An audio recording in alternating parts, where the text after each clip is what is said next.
Dios guarde, proteja y bendiga nuestras vidas y nos dé la sabiduría necesaria para entender su palabra en este momento. Señor Dios, te damos gracias por tu misericordia, por tu amor y por todo lo que has derramado sobre nuestras vidas. Estamos aquí, Señor, clamando para que continúes edificando nuestras vidas, enseñándonos la manera correcta de caminar frente a ti. Que tu Santo Espíritu nos dirija y que sea tu palabra la que sea glorificada. Oramos en el nombre de Cristo Jesús. Amén. Apreciados hermanos, continuamos y más que continuar, finalizaremos hoy este estudio que veníamos trayendo basado en el libro de Jonás.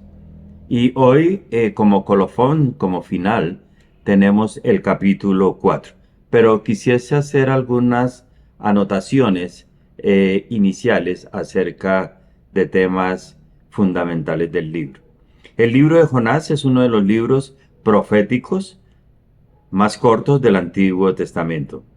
Aunque breve, contiene profundas enseñanzas sobre la absoluta misericordia de Dios, el corazón humano y el alcance universal de la gracia divina.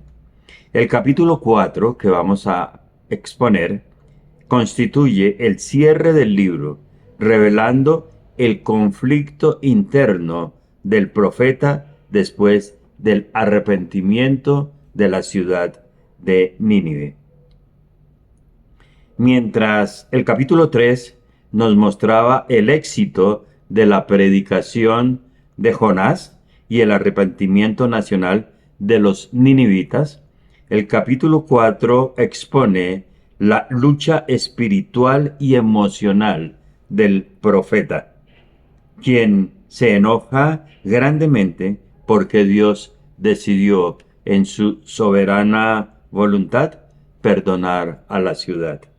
Este capítulo no se centra tanto en Nínive, sino en el corazón de Jonás. Dios utiliza una planta, un gusano, un recio viento abrasador para enseñar al profeta la lección más importante acerca de la compasión divina. Tenemos algo de historia allí reflejada y es que el ministerio de Jonás ocurrió aproximadamente en el siglo VIII antes de Cristo bajo el reinado de Jeroboam II en el reino del norte de Israel. Algo que podemos constatar allí en el libro de Segunda de Reyes, capítulo 14, versículo 25. En este tiempo, Asiria era una potencia militar creciente y extremadamente cruel. Los asirios eran conocidos por sus campañas totalmente violentas, deportaciones masivas y total severidad sobre los pueblos que conquistaban. Israel veía en Asiria como un gran enemigo de potencia y peligro los acosaba. La ciudad de Nínive era una de las principales ciudades del imperio asirio y posteriormente se formaría o llegaría a ser su capital. Para un israelita, dejar que el juicio de Nínive apareciera no parecía tan razonable desde el punto de vista humano. Por eso Jonás huyó inicialmente del llamado de Dios. Él sabía que si los ninivitas se arrepentían, con absoluta seguridad el Señor los iba a perdonar. Algo de geografía. Jonás era natural de Gat Efer, en Galilea, al noreste de Israel. Nínive estaba situada muy cerca del río Tigris, en la región de Mesopotamia, cerca de la actual ciudad de Mosul, en Irak. La distancia entre Israel y Nínive era bastante considerable, lo que hacía el viaje de Jonás difícil y peligroso, pero Dios estaba allí.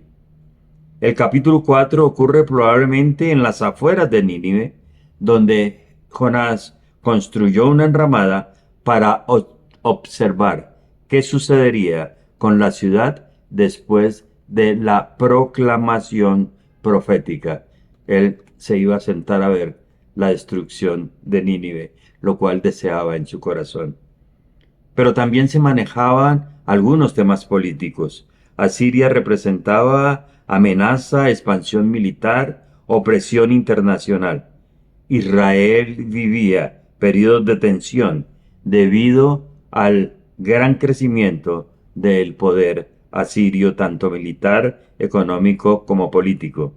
Desde la perspectiva nacionalista de Jonás, el perdón de Dios hacia Nínive representaba o significaba misericordia para un enemigo acérrimo, político y también militar. Esto ayuda a entender, mas no a compartir el enojo de Jonás. El profeta deseaba justicia para sus enemigos, pero Dios mostró lo que siempre ha mostrado, absoluta misericordia. El capítulo 4 muestra un contraste inicial entre la visión limitada del hombre versus el amor universal de Dios. Vamos a ir estudiando versículo por versículo estos 11 textos finales. Versículo 1. Pero Jonás se apesadumbró en gran manera y se enojó. El término hebreo expresa una indignación profunda. Jonás no se alegró de ninguna manera por el arrepentimiento de Nínive. Por el contrario, se molestó porque Dios no había destruido la ciudad. Aquí aparece una gran paradoja. Jonás, el profeta, resistió la misericordia divina y por el contrario, los paganos, los no creyentes que pudiésemos nosotros llamar, se arrepintieron. Jonás prefería el juicio antes que el perdón para los enemigos. Muchas veces nosotros solemos atravesar por estos procesos. Queremos que los enemigos sean juzgados duramente por el Señor y el perdón pocón en nuestros corazones. Versículo 2. Y oró a Jehová y dijo, Jonás, ahora, oh Jehová, ¿no es esto lo que yo decía, estando aquí en mi tierra? Por eso me apresuré a huir a Tarsis, porque sabía yo que tú eres Dios clemente y piadoso, tardo en enojarte y de gran misericordia, y que te arrepientes del mal. Esta declaración recuerda un pasaje allí en el libro de Éxodo, capítulo 34, versículo 6, hablando acerca del pacto renovado de Dios con Israel, estando frente a Moisés. Y dice, y pasando Jehová por delante de él, de Moisés, proclamó, Jehová, Jehová, fuerte, misericordioso y piadoso, tardo para la ira, grande en misericordia y verdad. Lo sorprendente en lo que estamos mirando, lo totalmente sorprendente, es que Jonás no cuestiona para nada el poder de Dios, sino su misericordia. El profeta no presentaba problemas en la parte doctrinal, presentaba graves problemas como muchos de los que dicen seguir al Señor en la parte espiritual y emocional. Mucho conocimiento, pero poca acción. Muchas veces el ser humano acepta la gracia para él mismo, pero le cuesta verla reflejada en quienes él considera indignos. Versículo 3, ahora pues, oh Jehová, te ruego que me quites la vida, porque mejor me es la muerte que la vida. Aquí Jonás pide morir. Esto es muestra de tres cosas: frustración, orgullo herido y un total agotamiento emocional. El profeta había subordinado su alegría, su felicidad al castigo de Nínive. Cuando la ciudad fue perdonada, sintió que su misión perdió todo sentido. Versículo 4. Y Jehová le dijo: ¿haces tú bien en enojarte tanto? Dios responde con una pregunta y no con una condenación inmediata. La pedagogía divina busca llevar a Jonás a reflexionar sobre su actitud, lo que quiere hacer también con nosotros. Dios trata el corazón del profeta con total paciencia. Y si no, aquí estamos, usted y yo, la paciencia que nos ha tenido el Señor. Versículo 5. Y salió Jonás de la ciudad y acampó al oriente de la ciudad, y se hizo allí una enramada, y se sentó debajo de ella a la sombra, hasta ver qué acontecería en la ciudad. Jonás sale de la ciudad y espera para ver si Dios finalmente cumple sus deseos y la destruye. Todavía tenía esperanza en un juicio futuro. Esto revela que su corazón aún no estaba alineado con la buena y perfecta voluntad de Dios. Versículo 6. Y preparó Jehová Dios, noten siempre el Señor obrando, creando, preparó una calabacera, la cual creció sobre Jonás para que hiciese sombra y le librase de su malestar. A pesar de su condición de enojo, el Señor le sigue teniendo paciencia. Y Jonás se alegró grandemente por la calabacera. Dios prepara una planta para dar sombra a Jonás. Esta planta simboliza cuidado divino, provisión y misericordia personal. Jonás, dice el texto, se alegró grandemente por la planta. Es la única vez en los 4 capítulos donde Jonás aparece verdaderamente feliz. Versículo 7. Antes del versículo 7 aclaremos que esto revela un gran contraste.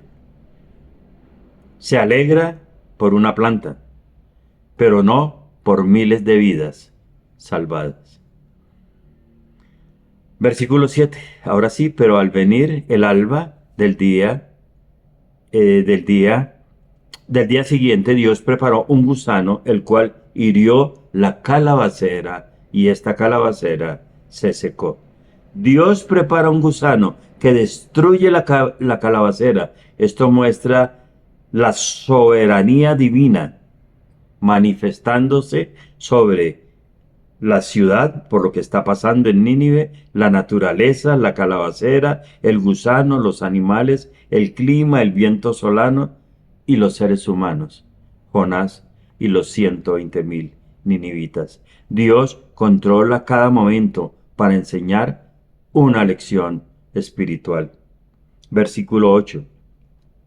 Y aconteció que al salir el sol, preparó Dios un recio viento solano, y el sol hirió a Jonás en la cabeza, y se desmayaba, y deseaba la muerte, diciendo: mejor sería para mí la muerte que la vida.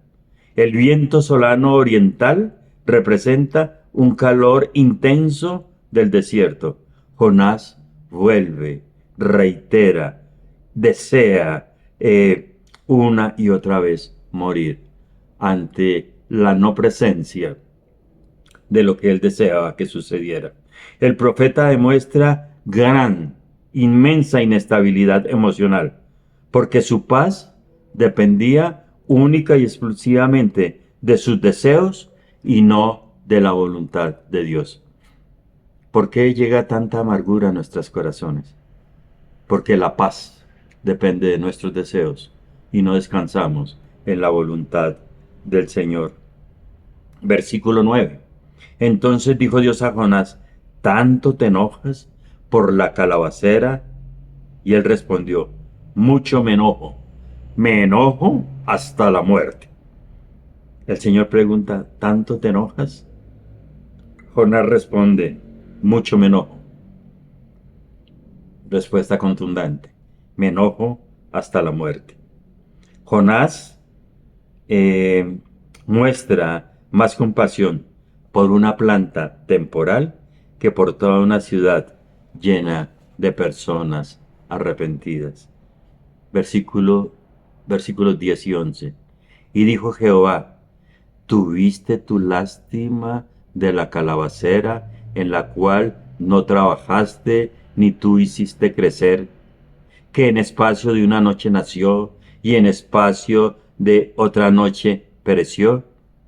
Y no tendré yo piedad de Nínive, aquella gran ciudad donde hay más de 120,000 personas que no saben discernir entre su mano derecha y su mano izquierda y muchos animales. Estos versículos constituyen la gran enseñanza, el foco central del libro. Dios establece aquí un último contraste. Jonás no tuvo compasión de la planta que no cultivó. Dios tuvo, tiene y tendrá compasión de la humanidad en ese tiempo de 120,000. Hoy de todos los que existen y que desean llegar en arrepentimiento a su presencia. El libro termina con una pregunta totalmente abierta para responderla en este momento.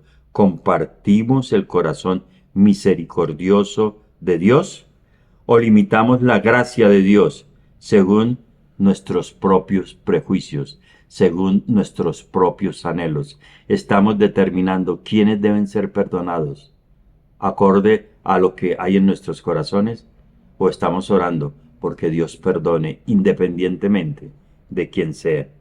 Dios no limita su amor a Israel como hoy no lo limita solo a su pueblo. También Él se interesa por las naciones paganas en ese tiempo y por los que hoy no le conocen. Podríamos decir que Jonás representa la actitud religiosa que desea privilegios divinos sin extender gracia, la gracia de Dios, y desearla a otros. También podríamos concluir que el mayor milagro narrado en el libro de Jonás no fue el pez, sino el arrepentimiento de Nínive y su trato, el trato de Dios con Jonás, lo cual se asemeja mucho al trato de Dios con cada uno de nosotros. Algunas aplicaciones espirituales. Dios ama incluso a quienes nosotros consideramos nuestros enemigos. Segundo, la gracia divina es más amplia que nuestros prejuicios. Y tercero, el orgullo, el enojo y la falta de perdón pueden endurecer el corazón aún de los siervos de Dios. Notemos, aún de los siervos de Dios, aún de los que decimos conocer su palabra. Debemos tener mucho cuidado con el enojo, el orgullo, la falta de perdón, la vanidad, la discriminación.